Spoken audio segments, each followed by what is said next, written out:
Hello guys, Tirthas daily ব্লগে আপনাদেরকে স্বাগতম। আজকে আরও নতুন একটি ভিডিও নিয়ে অনেকদিন পর চলে আসলাম। এখন আছি আমরা চরপেশনে আজকে কোনো একটা অনুষ্ঠানের দাওয়াতে ঘুরতে আসছি। তো ঘুরতে আসার পরে ভাবলাম বিকেলবেলা একটু ঘুরি ফিরি, এখানে কী দেখি বা এইখানে পরিবেশটা আপনাদের সাথে একটু শেয়ার করি। আমরা চরপেশন সদরই আসছি, কিন্তু এখন একটু ঘুরতে আসছি হচ্ছে একটু গ্রাম সাইডে। তো এই গ্রামের পরিবেশটা বা কী দেখলাম, একদম এত মনোমুগ্ধকর পরিবেশতে ভাবলাম আপনাদের সাথে শেয়ার করি সব কিছু। তো সম্পূর্ণটা ভিডিওটা দেখতে হলে আমাদের সাথে থাকুন এবং দেখতে থাকুন, ঠিক আছে? এই যে বন্ধুরা, আমরা এখন আছি হচ্ছে চরপেশন।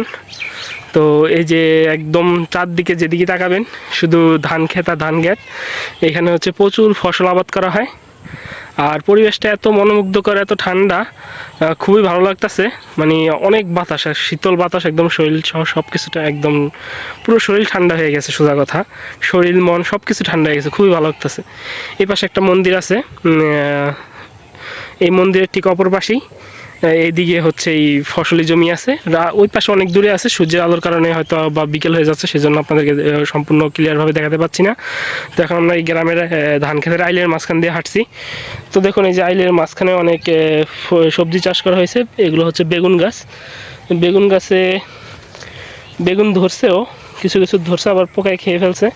তো এখন হচ্ছে আমরা এই যে আইলের মাঝখান দিয়ে হচ্ছে হেঁটে সামনের দিকে যাচ্ছি। এই চরপেশনে হচ্ছে আমরা যে মামার বাড়িতে বেড়াতে আসছি, এই ওনারই কিছু এখানে জমি আছে, মানে আবাদি জমির পাশে উনিও কিছু জমি কিনে রাখছে। তো ওই জমিগুলোই হচ্ছে এখন আমরা দেখতে আসছি ভাই বোনদের সাথে।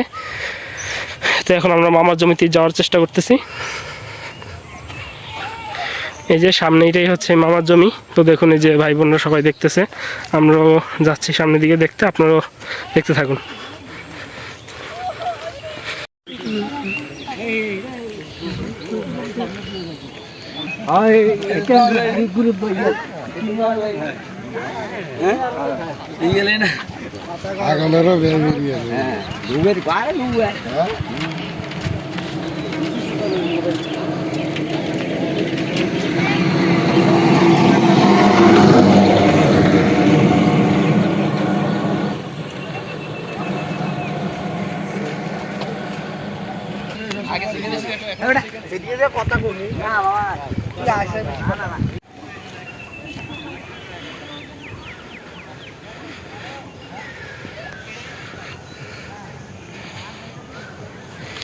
বন্ধুরা দেখুন কি সুন্দর জায়গা, চারদিকে শুধু ধুধু মাঠ, আর এই মাঠের মধ্যে ফলে একদম সোনার ফসল, মানে ধান ফলে রয়েছে, খুবই সুন্দর। আর আমি যে এখানে দাঁড়িয়ে আছি, এখানে অনেক বাতাস, আসলে বাতাসটা এত শান্তি লাগতেছে আপনাদের বলে বুঝতে পারলাম না।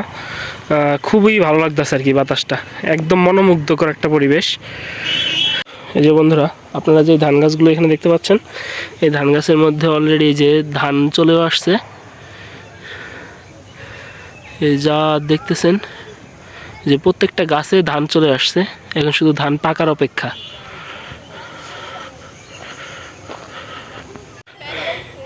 এই যে আইলের থেকে একটু নিচে, এখান দিয়ে এখন হচ্ছে আমাদের নামতে হবে। তো নেমে গেলাম।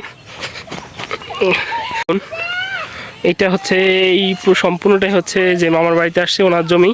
ওই যে দেখুন ভাই বোনরা সবাই দূরে বসে আছে একটু বাতাসের জন্য। আসলে খুবই ঠান্ডা পরিবেশ, এখানে আসলে হয়তো আপনার মন প্রাণ সব কিছু জুড়ে যাবে। তো এই যে মামার জমি ঠিক অপর পাশে এইখানে হচ্ছে ধানিয়া, তার কি এই এরিয়াটা পুরোটাই হচ্ছে খেতি জমি, কিন্তু প্রচণ্ড বাতাস, খুব ভালো লাগতেছে। এই দেখুন, এইখানে হচ্ছে আরেকজনের জমি, এখানে উনি কাগজি গাছ লাগিয়ে রাখছে, এই ছোটো ছোটো কাগজিও হয়েছে।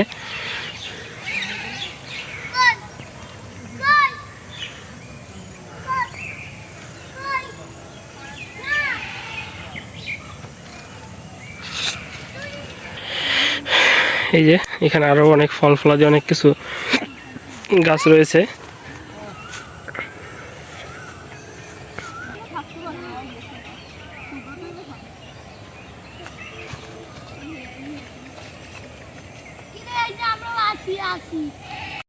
বন্ধুরা, এখন আপনারা এই ভিডিওতে মাঠের মাঝখানে যে মেয়েটিকে দেখতে পাচ্ছেন, এই মেয়েটি আমাদের সাথেরই, মানে আমাদের বোন। ইনি বিশাল জ্ঞানী মানুষ।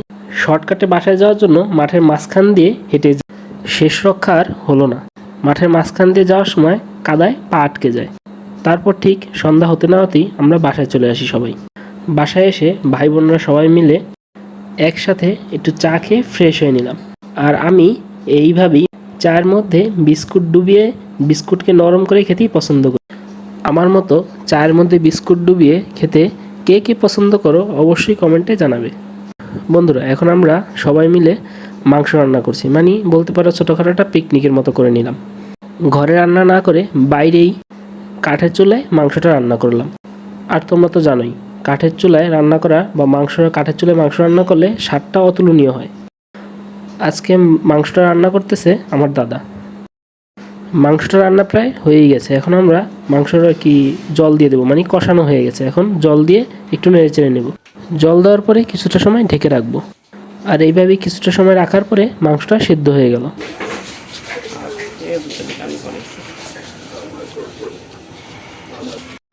আর ইনি হচ্ছে আমাদের মামাতো ভাই। উনি এখন মাংস টেস্ট করতেছে, মানে মাংসের স্বাদ কেমন হয়েছে সেটা টেস্ট করতেছে। এই যে বন্ধুরা, আমাদের মাংসটা রান্না করা হয়ে গেছে। এখন আমরা চুলা থেকে মাংসটা নামিয়ে নেব। তো ভিডিওটা এখানেই শেষ করছি। সবাই ভালো থাকবেন, সুস্থ থাকবেন। দেখা হবে আবার অন্য কোনো ভিডিওতে।